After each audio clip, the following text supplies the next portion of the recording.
Happy Friday, everybody. This is the time when we move into the doing, the experiments about our assumptions. Remember what we did last Sunday? So a week ago, almost now to today. We started by looking at our first column. What is the goal? What is it we want to do as a leader to be able to get better results? Then we took a look at our second column. We're doing certain things which are going against our first column commitment. Looks silly from that perspective, but if we look at our third column, we discovered there are worries and fears that we all have behind changing these behaviors that we have that are going against what we want to do. And we have commitments, hidden commitments, because these fears are protective fears and we want to protect ourselves and we should. So we have this immune system going on between the first three columns. And that's why we shifted to the fourth column, because we have a belief system, set of assumptions about the way the world is that makes it necessary for us to protect ourselves in this way. We want to stay now on the fourth column. Let's forget about our immune system. It's working. So let's just focus on our fourth column. And the way to do that is through the experiments, through taking little actions, smart experiments. What do I mean by that? S stands for safe. Something you can do that's safe, some little new behavior that is safe that you haven't tried before. And it's modest. It doesn't have to be a big thing. It's not a project. It's just a small experiment, small, safe, modest. And then you do it. It's actionable. You take it and you do it. And you get research. You become a researcher. The R is for researcher. And you test your assumption. So you're always going back to this assumption. So let me show you what I did just to walk you through it so you know how to do these experiments. I'll start by sharing my screen. And here we go. So here's my hidden commitments, my third column. I would be unsafe. I would have to face my strengths. So what I did was I realized, oh, I'm also committed to keeping myself safe and not facing my strengths. There was something weird going on about not really living into my strengths. So I took a look at that and I said, well, what's going on here? And we covered this hidden assumption. If I face my strengths, I will have to change everything about the way I do things, and I will lose all of my safety. So these assumptions have this catastrophic element to them often. If I face my strengths, I'm going to have to change everything, and I'll lose my safety. Very interesting. I didn't realize that was going on, but it looks like it was going on. So what you do is then you test, you go to the assumption you want, and you click on the assumption you want to test, the one that's most powerful to you. And you click on this hourglass. And when you do that, this other section opens up for you that you can write down your experiment. It puts the assumption for you that you want to do up here, and then you design your experiment. So here's my experiment. I said, I'll go for a walk along the Minto Brown River for 2 hours on Friday morning and make a list of my strengths and reflect on them. Very simple. I just said, I'm going to do something different. Instead of getting up, going to work like I normally do on a Friday, I'm going to take time, go to the river, local park, cycle down there, make a list of my strengths. Something different that I wouldn't normally do, but it felt a little bit risky, but it would give me some data. I'd just be able to look at my strengths.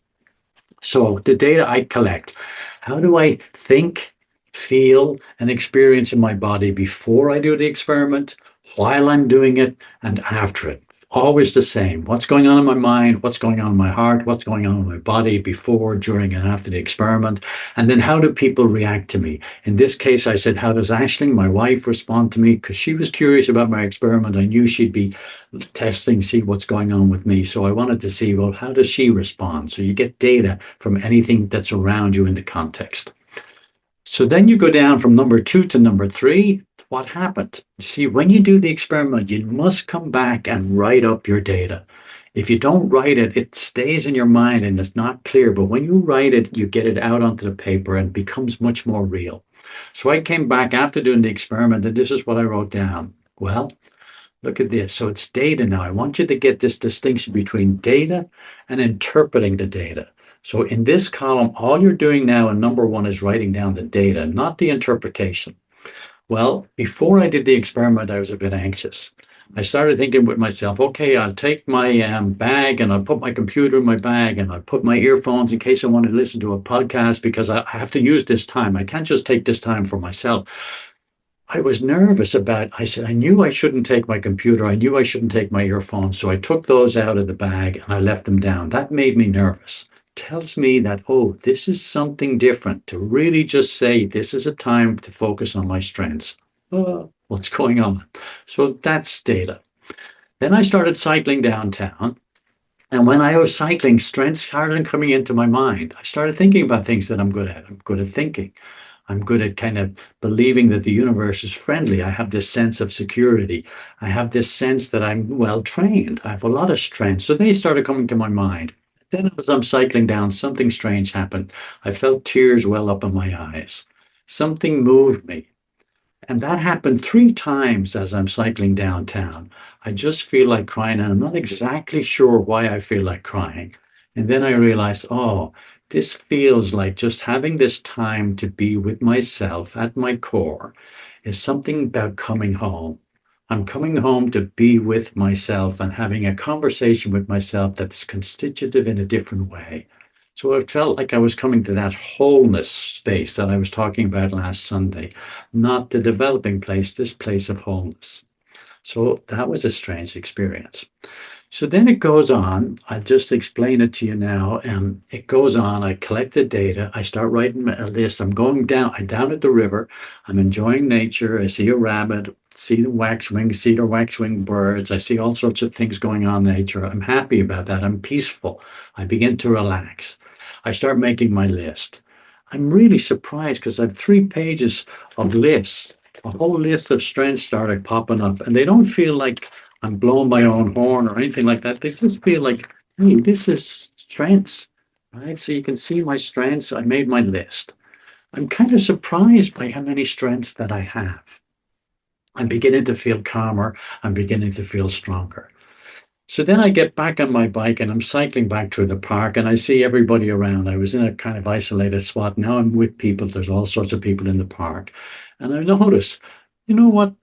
They're not paying any attention to me about what I'm thinking. They don't know what I was thinking, what I was going there, or what I was coming back. So I'm thinking about myself in a little bit of a different way, and they are not paying any attention to me. They don't care. The world, people don't really care what's going on in my mind because they're so busy with their own life.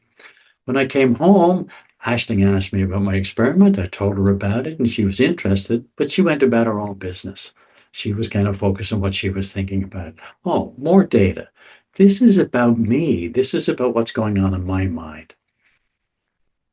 So then I realized, oh my gosh, these are strengths, and I am not really physically, emotionally, and intellectually committed to focusing on my strengths. I spend a lot of time worrying about being safe and worrying about other things, but not enough time really focusing and understanding on my strengths. So let me show you then what you do here. If I go back to this map, you see, you write down the data. And then in number 2, what you do is there you see there's a lot of data. It was very interesting. Now you go to the interpretation. What does the data tell me? So the data tells me that my assumption is only partially true. I realize there are things, if I really lived out of my strengths, there are things I would have to change about myself because I've been hiding out. I told you about that. I just have to stop hiding out. And there might be times when it might make me a little bit more unsafe because I might have to speak out a little bit more. But I was so intrigued by the thoughts of living out of my strengths that I said, I don't care about that. That's what I want. So the data told me my assumption was partly true, but not completely true. So you see, it begins to shift. So I have this alternative interpretation or alternative assumption. How else could I do it? So here's how I did it. If I face my strengths, I will be stronger in myself and able to accomplish some of my deeper desires. I will feel more fulfilled in life, even if it is a little bit more dangerous. See the way the assumption's beginning to change? Now, if I live out of that assumption, I'm going to be taking risks with my business. I'm going to be doing things that I didn't do before. I'm going to be more assertive, more aggressive, and I'm going to be able to move into a new place of leadership. So then you write down what you learned. I learned I haven't fully embraced my strengths. I need to do some more. And then you go down here, well, what's the impact of this experiment? Well, I put it down as it's transformative. I really genuinely, I couldn't believe the tears. I couldn't believe the amount of strengths, and I couldn't believe the hunger that was in me for living out of these strengths. So it had a transformative impact on me. And then you briefly explain your rating. So this is what I want you to do. Take a small experiment. Remember, it's SMART, so it S is for safe. Something that you normally wouldn't do, but it feels safe to do it. Okay, I'll try that. It's modest. It's a small thing. Look, get on your bike, go down and spend some time in the park, write a list of your strengths. It's actionable. You become a researcher. R is for researcher. So you want to get the data. Remember what we said, like this is about the 10-cent answer, the 5-cent answer. We're asking the question, is it so? Is my assumption correct? Is it true or is it always true? Maybe it's true part of the time, but other times it's not true. And if it's not true, then I can do new behaviors. So do your experiments, meet with your group, share with your group, help each other to do that. I will be in touch about this as we keep going on. Thank you so much.